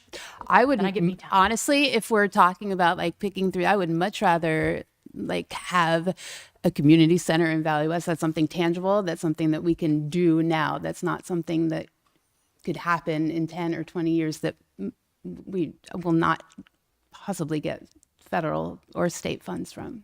And I did say that if I knew that was going to come to fruition, then I could absolutely be on board for that, for the community center. Can I ask a question that I feel like is kind of no brainer maybe, but I don't know if we've adventured it yet. But this project is a partnership between us and Cal Poly and Caltrans. Have we approached Cal Poly or Caltrans as wanting to maybe split these initial funds and see if they're interested? Because I think $300,000 for us feels like a lot, but I think $100,000 each probably doesn't feel like a lot to any of us. And so are these, groups interested in helping us make this initial investment to perhaps get this off the ground? That's a very good point, and we have reached out to Caltrans, and they don't have money to fund towards this project. That we heard from staff. From Cal Poly, we have not directly contacted for seeking funds for this portion, but we could ask them. I think we should ask Cal Poly, and then I want to say what I want to say because I haven't really got to talk yet. You guys don't even know where I'm at. So I would like to just say that I think that looking at it in this frame, as we look at this list of all the things that it could be backfill funding, but also looking at like this as an intersecting opportunity with these various things. And I think that like economic development has really been a central kind of thing that this council has been excited about. And one of the areas in the community that we've kind of focused on for both not just economic development, but for housing as well, like our next infill opportunity zone that we're going to be doing form-based code for and looking at is going to be the Valley West area. And so I really see, being able to try to bring this project to fruition or at least get something off the ground as an investment in these things that we actually are already doing in Valley West, because it's going to be definitely our next large area for housing, which will require safe transportation to and from to kind of, again, push forward our priorities about, lowering emissions, focusing on infill, right? But if your infill zone is isolated from the rest of the community, there's really no point in having infill if you don't have the infrastructure to connect it. And so I also, as the question I kind of asked as a statement earlier, I think that investing in this initially is going to not only help us be able to secure funds that we might have already applied for and are hopefully just waiting on hold, but also to seek different sources of funding to be able to, again, apply for other grants that we might not even know exist yet or aren't even open yet for us to apply for. So I think that And again, too, that Valley West is our area of the community where we have the most hotels. We have a lot of desire to kind of have some economic revitalization with the shopping center there and everything. And so I do think that this initial investment for this project is a use of this money that is going to support a lot of things on those lists. Also, like the Annie and Mary Trail and being able to connect other parts of Arcata to that trail and get people access to that as well. They kind of all stack together. And so I would maybe like to see a good effort of us, if we're not going to move forward tonight, of maybe Cal Poly ponying up a little bit of money. Because again, this project would directly really impact them as a university. And I think they have a really vested interest in seeing something both like the connection in Valley West due to students living in that area, and then also the CAP to happen for, you know, their plans as a university. And so I think we should definitely pursue that and see, but I am pretty comfortable with wanting to move forward with this for all the reasons I just said. Okay. No, Go ahead. Well, I mean, there seems to be like a lot of like heightened energy, but we're pretty much all on the same page, you know? I mean, at least that's what I'm hearing up here I mean, not all, because Meredith, you have really spoken out against it, so I get that. I'm just trying to be fiscally responsible. No, right well, now. and it doesn't mean we're not. I mean, we're gonna have No. I feel like we're gonna have midterm budget review, and we're gonna talk about all these things that we need to do now. And this is a great project. I hate like being the naysayer, but No, I wasn't trying to call you out. I'm just saying you've made it clear, and that's fine. But there's just like a lot of energy, like as if we're arguing over it, but we're really not. No, this is a great And conversation. so my question earlier, because and I don't know, Mayor Stillman, if you fall into this, but the three of us have talked a lot about Valley West. And the project is 3 different zones. So my original question was, you know, do we need, if the priority, if that is what we agreed on, that's an assumption, do we need the full 300,000? So could we also help be more fiscal responsible and help you feel more comfortable about it, Councilmember Matthews, if we perhaps pared it down? So that's kind of something I wanted to ask staff and also my fellow council members. Again, it's just a question. That's all it is. And can I ask a question in conjunction with that? Just because we received the presentation on the possible roundabouts and stuff on Samoa, and I feel like that was related to SAMSIP though. So I mean, do we really, see as much necessity and utility in this specific project working on that area of Samoa when we're already doing other projects down there? And would it, to Stacy's point, would it be able to cut some of that cost down if we really just focus in on maybe just Valley West or Valley West and the CAP specifically? Well, I just wanted to say, I know you weren't at our last council member meeting, but the amount has been reduced. And I think it was 500,000 and now it's down to 3. To answer that question, everything is possible. We can phase it down and just focus on Valley West. But I think the thinking here is, since we have a consultant who has worked on a project like this, so we wanted to use their specialty to focus on the whole city rather than just one area. So if we are able to do even like small planning work for the whole area, will be better than just focusing on one, because it will help us in the long term. Because through reconnecting communities, Highway to Blue Art program, the goal is to connect the community back, not just the one zone. I think it will put us in a better position if we do a master planning for the city. And definitely, we have done a lot of work for Sunset Avenue. We have done work for SAMSIP and the South Arcata. So when people ask me a question, South Arcata, that's already Reconnect Arcata project. We have already started it. So when people tell us that we have not started the project, no, we have started the project. South Arcata is a part of Reconnect Arcata project, and we have already started that. So that has begun. We can use all the studies done there to create one single document for the whole project. And we have done a lot of work for Sunset Avenue. We have done initial planning work for that. So that will be used. We have consultants on board for economic development. We have Flashboard consultants on board. We will be using all the team together in the best way we can deliver the project.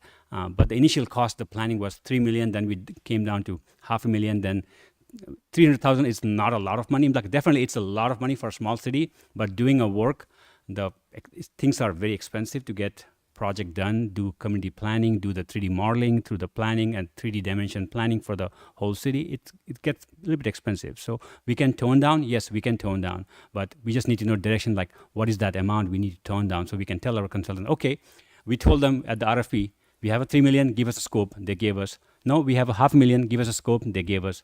Now we have 300. We didn't want to ask the scope for that because it's too much work for them also, because they're not getting paid. So if we get direction today that, hey, you have $200,000, go and work with your consultants and get the work done, then we can do that. Or you can say, nope, go ahead with $500,000 and get the work done. We can do that. I mean, I know that right now we have consultants that were out that I was interviewed about our economic development plan. I'm just wondering, once that is finished and they bring us some really tangible ideas of things that we can do right now for economic development in the city of Arcata, and we've already spent reserves. Yeah. Well, I have a question, because clearly I'm trying to figure it out. If you're paying attention, you can see where people lie. So I mean, the three of you guys, you could vote for it right now, and it'll pass.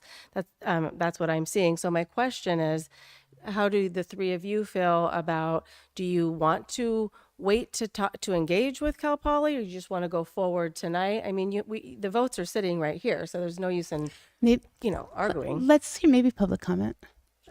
Could I just respond to that? So it's a question.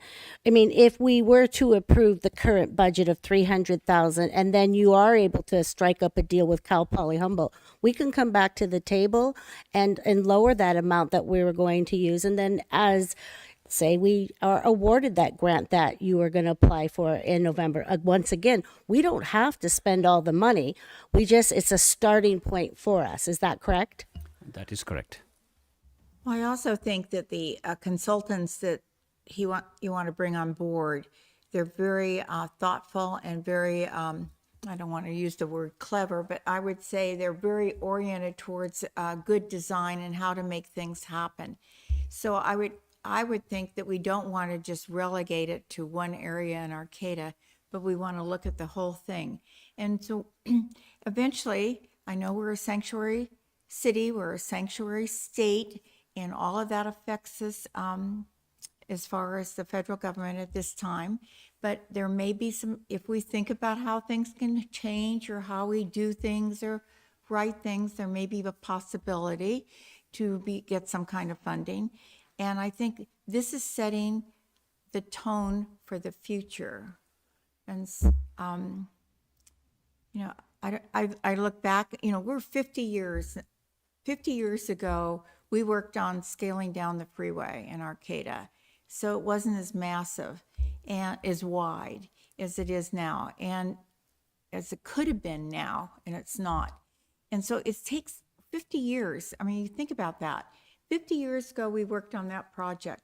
Now it's 50 years later, and we're looking at some of the things that happened. Before the freeway came in, it was an expressway. And before that, it had little walkways across the creek to get from one side of Arcata to the other, historically speaking. And so this area through Arcata was a chosen one because I think it worked really well. You had slopes going up on either side, and you look at historic photographs and you can see how the community managed, and you can read stories about how they got from one side to the other. But I'm thinking, this is a progression for the future of Arcata to make things better, and that's what I think that's where I come from. And I know it's money, and money is money, but it takes money. There's a saying, you have to spend money to get money and certain things, and you're laughing about that, but I think there is a saying like that. I dumped ice in her thing. Oh, well, I'm not laughing about that. I'm looking at our staff. I'm not your ice falling. So I would support it, and I agree with the fact if Cal Poly says, "Oh, we'll come in and help you with 50,000," and then we just drop it down to 250. If we get a grant, we drop it down because we're going to be working. Not everything's going to happen lickety split, and we're going to be paying as we go. Anyway, that's my feeling. So do we want to have any public comment on this? Or you all just, you know, we've done you in conversation about it, so thank you for coming forward and speaking on this item. Dan Shaheen from Arcata. I only got to briefly see the line items from the budget of that project, that $300,000. But when I hear about a consultant who says, when you ask them how much it's gonna cost, they ask, well, how much you got, right? They're gonna fill whatever amount of money we're willing to shovel in there. So when it says $68,000 for social media, email outreach, and community meetings, my only question is, how many meetings is that? Like, why does it cost $68,000 to do that? That's my biggest question. And some of the other line items seemed also very inflated for not really spelling out the exact value. I would want to know, for that amount of money, how many community meetings is that? And how long is the report? How many man hours are involved in each of the line items? And what is the breakdown in cost per hour? And is that a reasonable cost? That's how you define whether there's value in a project, not that they'll take any amount of money that we're willing to give them. So that's all I would say. Before you can make a informed decision, get the information on how that money is actually going to be spent. Those line items were very vague. So that would be my only comment. Thank you. Is there anyone else that would like to speak on this item? No one? You sure? Okay. Well, the only thing, oh. No, but if the council did want to see a specific proposal, I mean, I think just a few comments of listening, you know, Netra made some incredibly strong points, and I agree with him 100% on what he said. And what you're seeing is a desire from staff to keep momentum going on a project, which they put an RFP out on, to keep that momentum and keep that project going. And like he said, doing a couple of different proposals at different values, it's very time consuming. So, you know, I think there's, you know, really the question is moving forward now, and putting money towards this now would keep that momentum going. Really the only alternative is to seek those grants, which, as Netra said, would be, they're uncertain, but there's more transportation planning money out there that could be put towards these projects. But what you risk is delaying this project 1.5 to 2 years and not having that momentum. And like in all likelihood, you'd have to put out another request for proposals, and it all takes a lot of time. And so really what you're buying by doing this now is you're buying time. You know, the one other thing, and to the point of the public commenter, is that, you know, if the council feels, hey, $300,000 is a reasonable amount, we want to continue to make this time, then you could ask for that specific proposal, giving some certainty that, hey, we want to move forward. Then you could look at that specific proposal. You could get an answer from Cal Poly. But again, to Councilmember Schaefer's comments, if the council's inclined to support this, that might be the one more thing you ask for is, okay, tell us exactly what we're going to do. Look at that, have the specific scope of work, and have it come back to you. Rule out whether or not there's additional funds, then you know exactly what you're looking at. So, but I think what you're seeing is a desire in staff just to keep the momentum going on this project so it doesn't go by the wayside and kind of die out and wait for 1.5 years, and to capture that momentum in the highly qualified consultant that we have. And if that was the case, it died out, and then all of a sudden there was money available, we would not be qualified to apply. Well, the city would have to put out, yeah, right. If there was money available, and I think that's the bigger question: is there going to be federal, state funding that comes available? Planning grants, yeah, likely at the state level, there's going to be planning grants. Is there going to be a big pool like there was the stimulus type funds after COVID, or infrastructure investment IIJA funds? Unlikely coming from the federal government in the near future, but you can't predict what's going to happen. The question is, do we want to be ready? Do we want to have that in the vision and keep the momentum on this project? And so again, what you're seeing is staff doing their job, which is trying to move these important projects forward. Everybody agrees it's important. So the question is, do we spend it on this project now, or do we look at this list, which probably could be 5 times that long, honestly, on the different things we could spend it on, and hold that money back? But I think at a minimum, you know, getting a specific proposal, ruling out Cal Poly funds, but don't waste the time. If you're not willing to spend that money, you know, if you're not willing to commit the money, then don't ask for a specific scope from the consultant. But I think you should see that specific scope of work, and you say, hey, how many meetings is it? What is our product going to be? Is it a project study report? And getting that is completely reasonable to ask for. So you have a little more definition. And I think that's what Netra is looking for, is an indication that the council would want to spend this money, provided that there's a reasonable scope of work that comes forward. So can I ask you a question? I mean, we made decisions long before we had ARPA and stimulus funds. I personally am ready to make a motion to award the contract in the amount of $300,000 to the Smith Group Incorporated for professional services for planning, community outreach, preliminary concept design for the Reconnect Arcata project, and to authorize the city manager to execute all applicable documents. You making a motion? Yes. Okay, is there a second to the motion? I would second that motion with the addition of what our city manager indicated, that we, get to maybe feast our eyes on that scope of work and kind of understand, what those line items are saying, and to also reach out to Cal Poly and see if they're willing to help support in this project.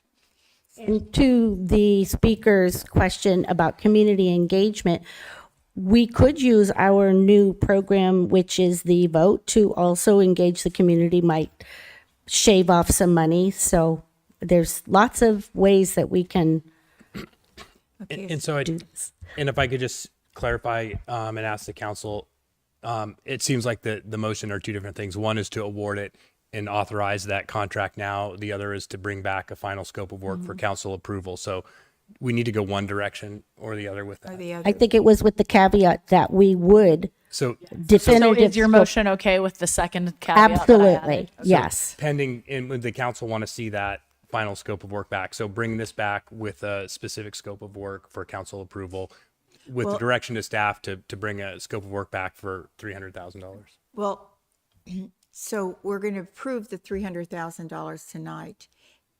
It really Or would be, I think your choice is direction to staff to create a final proposal and voice your support for awarding that contract for $300,000, but to bring Okay. back a specific proposal with the scope of work from the consultant, so you can scrutinize that and look at that. And so, well, I was And- just and going to also- ask if you have that motion.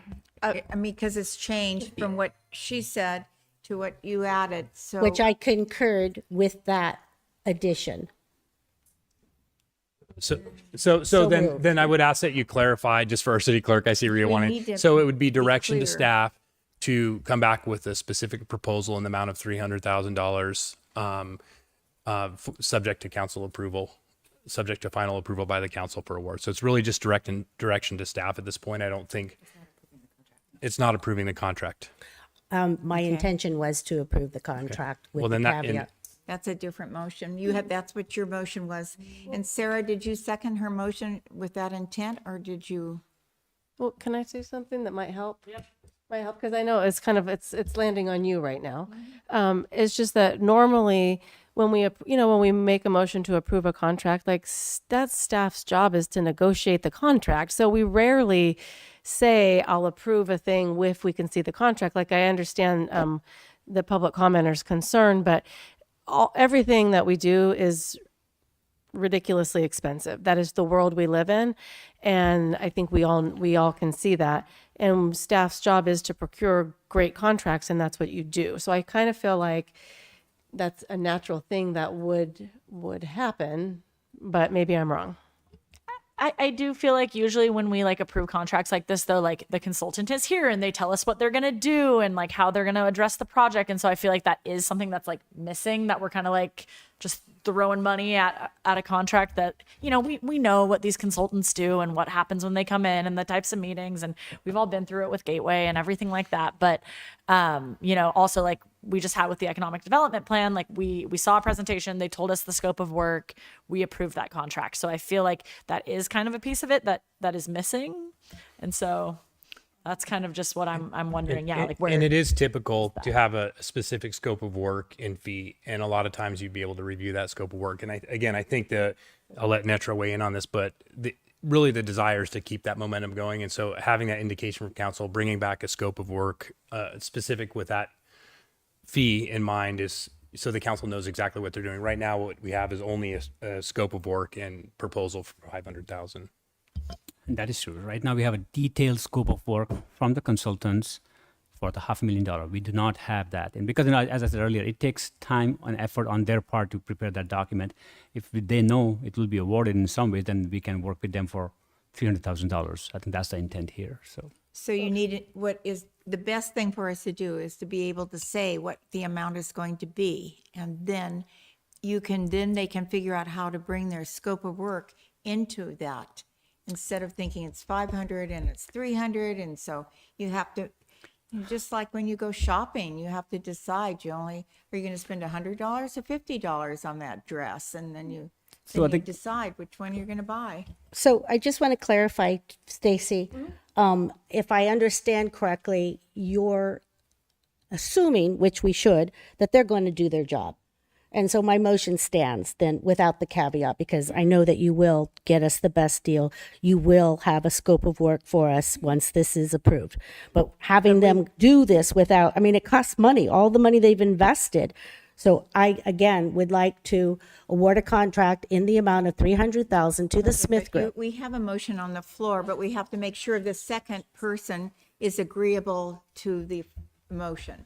And if not, we need to have another one come through forward. Can I just clarify? That's what I asked Kimberly. That's what I said, staff does the job, whatever. But then the point that Sarah brought up saying, yeah, but usually we do have it in front of us. We have all the details.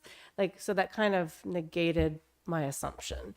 So, for staff direction, I am on board to head in this direction. I know that's the main thing that you need, so we're not jumping back and forth, but I guess it's still on your shoulders, Sarah. No, and I think what I'm saying is that, yes, I am amenable to supporting this, but it sounds like, kind of what we're looking for is to see a little bit more of that. And I really do think pursuing a conversation with Cal Poly also is something that I would really like to see. And so I'm happy providing that direction to staff right now. But with the idea that, when you approach them, that you do have the votes to approve it. But I would like to see that first. And I would like Cal Poly to give us $100,000. So you want to withdraw your second? Well, I seconded something that had a caveat that shouldn't be. So that's what I'm trying to figure out. So we don't have a second. I am saying, there is no second. I would like to see the staff direction that Merritt was City Manager Perry was talking about, and move with that. So, Mayor, the motion on the table is, as Councilmember White has stated, it's to approve the contract with a $300,000 cap. That's the But I motion. did give the caveat the second time round to agree with Sarah. Which then is not a motion, it's direction to staff, and we will see Okay. this item again. Right. So it's a different So thing. So it's- I'm yeah, just with- trying to find out, do we have a second to the motion? Again, the motion for clarity for the city clerk is just to approve the contract with a $300,000 cap. And that's the motion, and you can move forward with a second, since your second was withdrawn. We'll have to find a second. Well, there's not, but it's good news at large for those that are in moving forward, because it's pretty clear that 4 people are wanting to move forward. We just need a little bit of detail. So I wouldn't call it a loss, unless you don't think we should be doing it. And then it is a loss, because 4 people are headed pretty strongly in a direction, because Netra made it clear, please do not go back and forth, with this. Let's, we've already made a lot of changes. So I think we're all 4 headed in that same direction. Okay, we don't have a second for the motion. I mean, I think that if this is a project that I think sending it back to staff again to show you something else. I think if you want to do it, just do it and see. I don't see what good this is going to do going back and forth. So I'm going to second the motion. And then we can vote on it. So it'll either die or it'll pass, whichever. We'll see. So we have a motion. My second was confusing because I want to approve it and I want that information. They don't have to be mutually exclusive. We're going to get the information. I'm sure information will. I'm sure that information will be forthcoming. Our way. But you weren't 100% sure if you wanted to second the motion. So let's move. Okay, let's move on. You want to say something else, please? Thank you. Thank you for the enthusiasm. Here's the thing. I think this is a great project, and it'll be lasting for, as Mayor said, 10 years, 20 years, 25 years. We want to be mindful in how we bring this project and how we get this approval. So I would say let us work with, like you said, work with Cal Poly, ask them if they are willing to spend money or not. We will know that maybe by tomorrow, or at least in a week or 2, we will know that. we can prepare a detailed scope for the amount and bring it back to you in maybe not next meeting, maybe the following meeting, because next meeting I'm not here. But somebody else could bring it and it may get approved. And so what we could do is work with the consultants, give you the detailed scope, and work with Cal Poly and bring it back. So rather than just approving like not sure what we are approving, I think it'll be good for you all to feel comfortable what you're approving, what the tasks are getting done. That would be my recommendation. I'm the last person to say like, let's not do it today, because I would like to say, yes, let's move forward. I got 4 and let's move forward. But no, I think this is a great project and we want to maybe make sure we are putting some time, effort, and thinking to move forward. So I would say, Well, there is a motion and a second. You might as well. Right, there is a So motion and a Would you prefer second. to have it, would you So- suggest that we do a voice? So there's two, you should take a vote. Yes. My sense is you probably don't want this one to move forward and somebody will be making a amended or a separate motion. Okay. Yes, no? Let's just take. All those in favor signal by saying aye. Aye. And I just want to say, like, this is excellent. I didn't get to say, and is there anyone who does not support this motion? I'm going to say nay. Thank you. But this is a great conversation. This is what local government is supposed to be. We just did a lot of hard work. It shouldn't feel silly or ridiculous that we talked about it a lot. You know, it shows that we take our job seriously. No, and that's what I'm saying. Like, I want this information from you, but I also don't. I don't think we need to bring it Honestly- back in a way that we need to vote again. And let's I get that hope info you and all go prove for it. me wrong. I hope that we get oodles of federal and state money. I hope that it turns. I mean, but I just don't believe that we're going to. So as far as me and Valley West, back when I was on the city council before in 2006, 2014, that is something we talked about from the community development department on trying to figure out what all these different ideas that we could do for Valley West. So I do support Valley West. I just want you to know that, and I always have. So thank you. Okay, we are through with that one. Woo-hoo. So now we get to go, there's no new business. And we're going to move on to oral and written communications. The city council values your comments. The public comment period allows people to address the council on matters not on the agenda. Speakers will be limited to 3 minutes each. Please know that pursuant to the Brown Act, the council cannot discuss or take action on items not listed on the agenda. The council may respond to statements. Well, I said 3, and that's what it says, so later we go to 3. Okay, first speaker, please. And thank you for waiting. Sure. Hi, I'm Emily Lynn. I'm a homeowner in the Greenview neighborhood of Arcata. I also volunteer with a number of local organizations. I'm here today to voice strong support for Arcata becoming an official sister city with Gaza City. And thank you to Vice Mayor White and Councilmember Schaefer for voicing previous support. I'm also asking the council to support an ethical city procurement policy free of purchases from companies that do business with Israel. In the last couple of years, Israel's occupation and siege of Gaza has developed into a genocide as declared by the UN Human Rights Council report, which was released on September 16th, which was 2 weeks ago. I implore you, as our city council, to open your hearts and minds to empathize with the everyday realities of Palestinians in Gaza today. When will we, as a city, take concrete action towards peace? If we do not take action now, when will we take action? I hope it is not when there is no one left to support. Thank you. Thank you. Next speaker, please. Would you like to move forward, please, to speak? Thank you. Thank you. Lori Birdsong, Arcata resident. I would also like to encourage the city council to support the Gaza Sister City idea. The genocide is happening as we speak, intensifying as we speak, and it probably will be just if it makes a difference at all, it will make a difference in how we're looking at humanity. Like these are people. They're being obliterated, and we have an obligation to stand up and say something.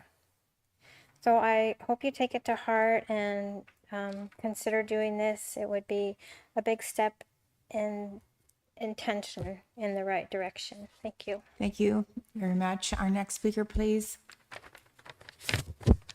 Hello, my name is Lev, local Jew, speaking in support of the Sister City Initiative. Like many liberal American Jews, I am horrified by what the Netanyahu government has done to Palestine in my name.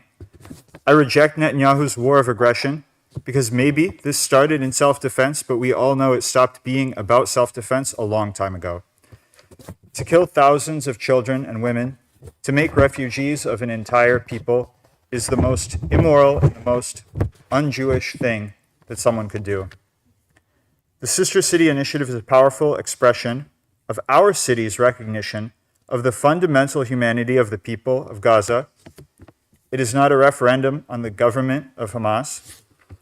Just as we in this room do not wish to be punished for the abuses of the Trump administration, neither should we conflate the humanity of another people with the misdeeds of their leaders. The Sister City Initiative shows the Palestinian people and the world that we are watching, that we will not be silent as Netanyahu tries to destroy them in service of a violent nationalist project uncomfortably resonant with right-wing politics in the US today. As Israel's war becomes increasingly unpopular, Democratic voters in particular are looking for leaders who show moral clarity on this issue. The Council has taken some steps in the right direction so far, and I urge you to continue to be brave and resolute. Thank you. Thank you. Our next speaker, please. Hello, my name is Rebecca Gomez. I am a resident of Arcata here, a member of the chapter of Humboldt DSA, it's Democratic Socialists of America. Just want to support the city in becoming a sister city with the city of Gaza. For 77 years, Palestine has been invaded, tortured, and starved. They need aid. As a sister city, we can help. Every little bit helps to give humanitarian aid and love to fellow human beings. And I just want to encourage you to vote to pass this and to help the people of Palestine, because it's war time. I see you guys made a decision today, came together. I think you guys can do this too, because if we wait longer, there's not going to be anything left to help. So I encourage you to please do that. Stand up for the people of Palestine. Free Palestine. Thank you. Thank you. Our next speaker, please. Hello, my name's Joanne McGarry. I'm appreciating 3 minutes at the end of the meeting to have public comment because I like to talk on three things. I want to talk about the room here and how the meeting is being conducted and how we're looking at things on screens and all, and the fact that there's no Zoom opportunities.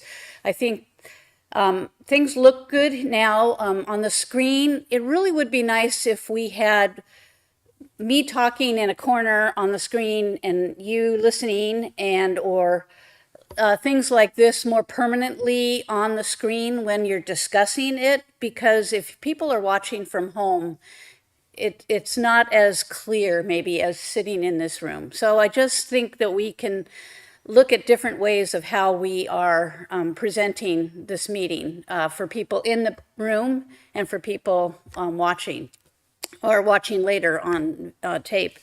So the second thing I want to talk about is stand down and task force. I was able to go to the stand down out at the Humboldt County Fairgrounds for one day with a friend for veterans, but I wanted to see how it was operating, because I think that concept of a concentrated place, a concentrated time to help vulnerable people get some services and material goods and get fed and have some interaction and learn about a lot of services was really good. There were a lot of tables and how it was designed. I was only there one of the days, but very impressive. And I think when we are talking regionally about how to care for our vulnerable populations, especially in the wintertime, extreme weather, considering organizing something like that. So, and a task force could maybe help do that. I think a working group's fine, but I think we need citizen task force on this issue. Finally, 3 people today have been present in my mind. Today is the 101st birthday of President Jimmy Carter, who is no longer with us, but a great man, a wise elder, and somebody that I look to and am inspired by. Also, somebody I had the opportunity to meet one time, which was Jane Goodall, who passed today. A person, I just picked up her book, The Book of Hope, a survival guide for trying times. And she's always consistently been a messenger of hope and of peace and of decency for the world and the planet. And finally, Greta Thunberg.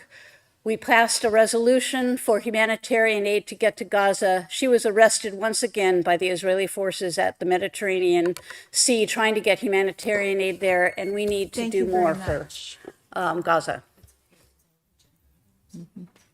Our next speaker, please. Hi again. Dan Shaheen from Arcata. I'm also Palestinian American. Got 2 Palestinian children. I got thousands of pictures of them in my phone. I could show you. They're beautiful, loving kids. Their best friends happen to be 2 Jewish sisters, local Jewish sisters. None of the politics of the situation mean anything to children. And these are the children of Gaza that are being declared terrorists if they don't leave their home, a city that's been in existence for thousands of years, is now about to be turned into a parking lot. It's going to be turned into a resort at the behest of my president and your president. The humanity of these people is being denied every single day from every direction. But I want to thank the council for your recent decisions to support the letter to CalPERS for divestment, and also to support the ceasefire initiative that you unanimously signed. When you agreed to those things, you said that you uphold international law, and I believe you. You believe in the life of children, that innocent people should not be held accountable for the deeds of their government. I think we can all look around at the situation we find ourselves in and sympathize with that. If we were all judged by our leaders, how would each one of us be judged in the eyes of others? Right? We got to think about that. I know it's a difficult thing. And how can we even get any relief to people who are being not just plausibly, but literally genocided, ethnically cleansed out of their homeland? I mean, nobody's cared for 75 plus years. So why would they care now? Why are people starting to care? It's because there's no denying the humanity of these children. We've all seen it. We all know that you cannot judge a child for the sins of their parents, let alone the sins of their government. So when you think about what we can do, we can't help anybody. We can't change that situation. All we can do, the only thing we have left is a signal of love, that we reject hatred, that we reject ethnic cleansing, that we support international law. I don't think that's controversial. I don't think that's very difficult to argue for. And also, I will note that every single person tonight who spoke in favor of the Gaza City, and not one single genocide denier was able to show up and speak against it. Thank you very much for your comments. Is there anyone else that would like to speak during oral communications? Well, not seeing anyone moving forward, I'm going to close oral communications. Next item on our agenda will be council reports. And who would like to start first?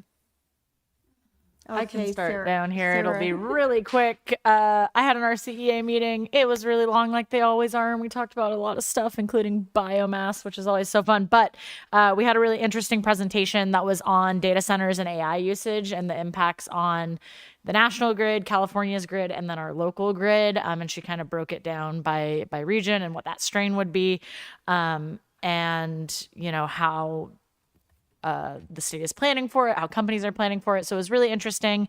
And I know that they uploaded at least the slides and the information for that presentation to the RCEA website. And I think it's also linked on their social media. So if that's something that you're interested in checking out, I would recommend doing that. All right, I'll go. All right. I am muddling through my week without driving. If you read my little article that I wrote on Loco today, not easy, but I'm trying. I was just appointed to the Board of Access Humboldt, so I've got my first meeting in a couple weeks. I'm really excited for that. And I'm happy to say the Arcata Chamber of Commerce hired a new executive director. So Mayor is the new director of the Arcata Chamber. I'm really looking forward to working with her. And Dan, it's Yom Kippur tonight. That's probably why there's no Jews here making public comment. So. Okay, thank you. Did you want to go back and forth? You can go next, Stacy, and then we'll go to Kimberly. We'll just go back and forth. Sounds good. I don't have a lot. Thank you, first of all, Council, for allowing me to remotely attend. I have been bouncing back and forth to the Napa area to help with the medical situation that is urgent in my family. So thank you for allowing me to come in on that. And because of that, I did not attend my Humboldt County Association of Governments meeting, HCOG. I did, however, attend the California Association of Governments meeting, which is CalCog, where we went over different proposed legislation. And I did attend the road use charge meeting, which again is that years and years of discussion and trying to figure out how to move forward with some pilot programs, ultimately transitioning us to a different way of collecting instead of the gas tax, like a more of a road use charge. So I did that. And we did have maybe when it's time for our city manager to report, we did a resource fair to for a group of homeless individuals, similar to what was brought up in public comment. And so if he could report on that, that would be great. Thank you. Kimberly. All right. I attended a Cal Poly Humboldt Liaison meeting on board the Madicket. It's so important that the city work on our town and gown relationship, and this is a great opportunity to do so.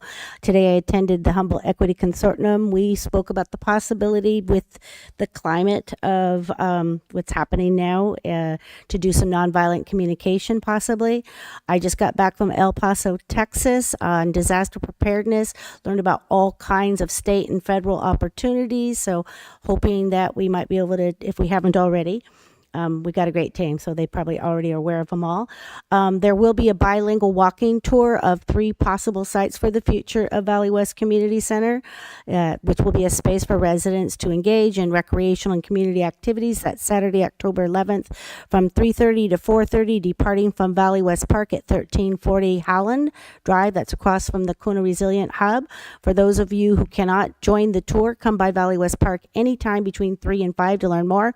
Food will be provided for participants. For more information, you can contact Emily Benvey, our Deputy Director of Environmental Services, at 825-8184.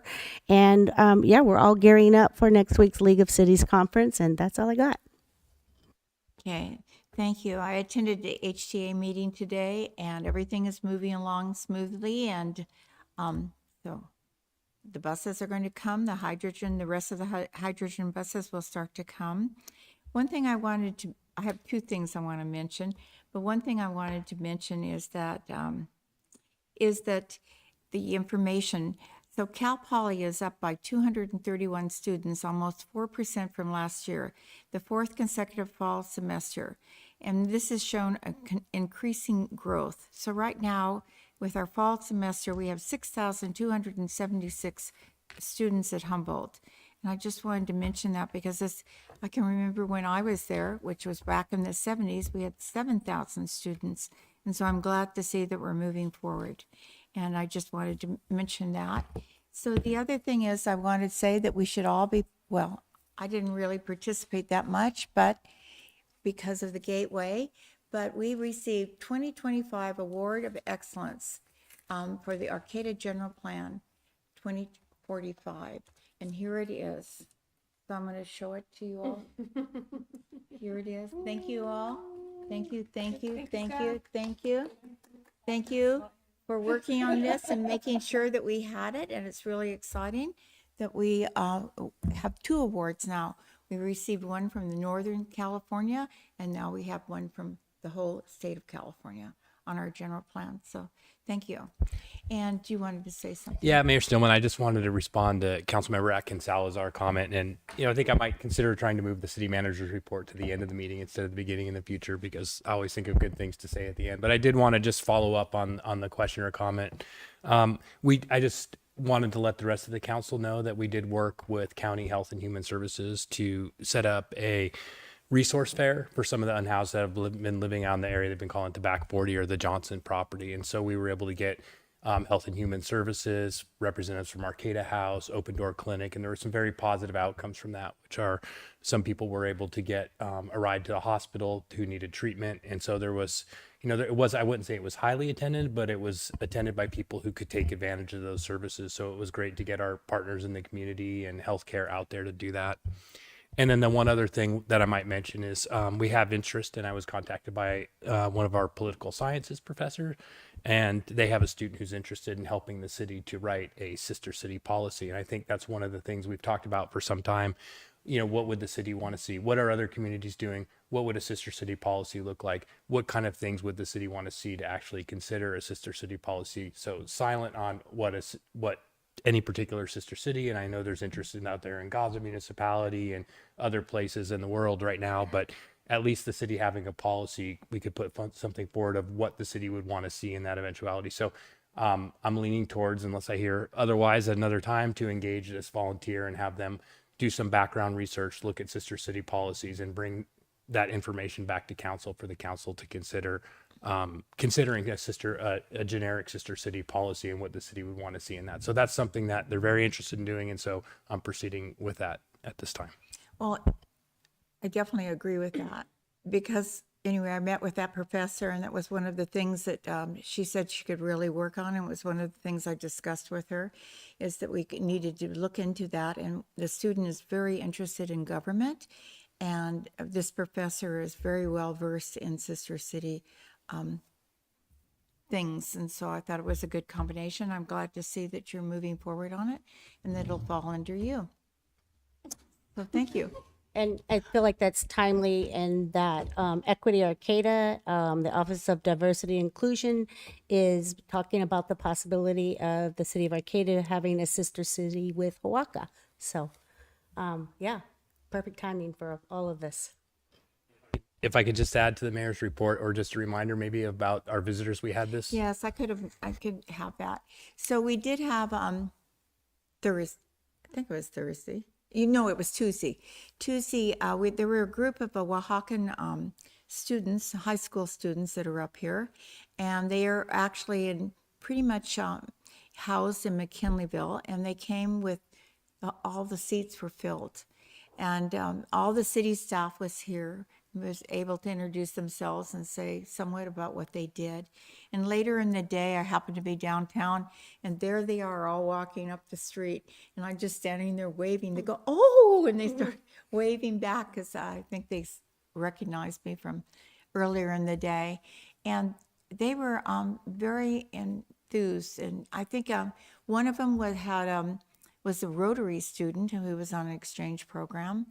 And I had a friend come, and she's often had Rotary students staying with her, and they have one that may need a placement. And so that all could work out too, because he talked to her a lot about what his friend was like and how he needed this placement. So I think it was excellent, and I think it's part of the whole movement that we have, where people are talking about we have such a connection with Oaxaca, because we have professors that have been going down there for a long time and working, Engineers Without Borders that I'm aware of, art shows down there from citizens from up here. And I was in Brio one day, and I had a professor saying, "I just came back from Oaxaca. It's something we should really consider." They have a university.